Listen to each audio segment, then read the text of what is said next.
When my boss said, "Great job today," after 3 years of criticism, I updated my resume. My position was posted online the next morning. For 3 years, my boss Diane at Brightwell Media treated me like I couldn't do anything right. Every campaign was too risky or too safe. Every presentation had something wrong. Then last Tuesday at 4:37 p.m., Diane appeared at my desk with a bright smile. "Great job today, Michelle. Really solid work on the Donnelly account." I sat frozen. In 3 years, Diane had never complimented me. Not once. My coworker Julian leaned over the cubicle wall after she walked away. "Did Diane just compliment you? Like, an actual compliment?" I nodded slowly, still trying to process what had happened. "That's never happened before." He laughed nervously. "Maybe she's finally seeing your value." But something felt deeply wrong. Diane wasn't the type to suddenly change her entire management style. That compliment felt practiced, deliberate. That night, I couldn't sleep. Her smile kept replaying in my mind. Too bright, too forced. At 2 a.m., I gave up and opened my laptop. I updated my resume, polished my portfolio, and started browsing job boards, just in case my instincts were right. The next morning, my friend Casey texted, "Saw a job posting that looks exactly like your role. Marketing coordinator at Brightwell Media. Posted 6 hours ago." My exact job description from my original offer letter. They were replacing me. That compliment wasn't appreciation, it was strategy, keeping me productive until they had my replacement. I screenshot the posting, saved it to 3 different places, and went back to my desk like nothing had happened. An hour later, Diane came by with that same artificial smile. "Michelle, can we schedule a quick chat for tomorrow morning? Just a routine check-in." I smiled back just as fake. "Sure, Diane. Looking forward to it." That afternoon, I applied to 12 different positions. By 7 p.m., I had 3 interview requests waiting in my inbox. The next morning at 9 a.m.,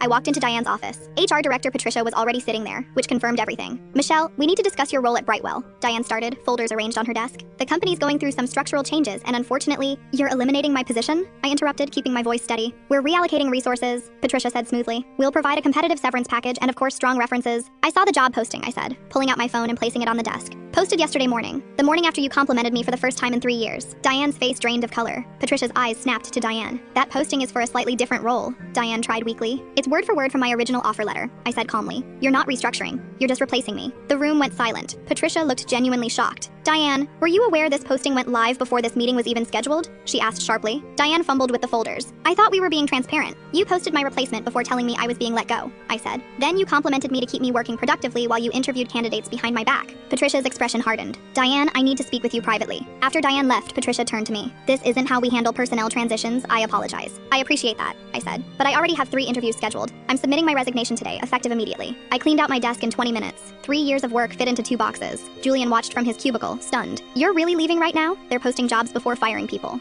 I said quietly. "You should probably update your resume too." 2 weeks later, I accepted an offer at their biggest competitor. $15,000 more, senior title, actual respect. Julian emailed, "You were right. They posted my job. I'm leaving too." A month later, one of their interview candidates reached out. "Brightwell offered me your role, but Diane couldn't answer basic questions about the accounts. I turned them down. They're still struggling to fill it." The Donnelly account fell apart within 6 weeks. The client had requested me for their next campaign. When they learned I'd left, they pulled their $200,000 contract. I brought 2 of their former clients to my new agency. Last week, Diane sent a LinkedIn request. I left it unanswered.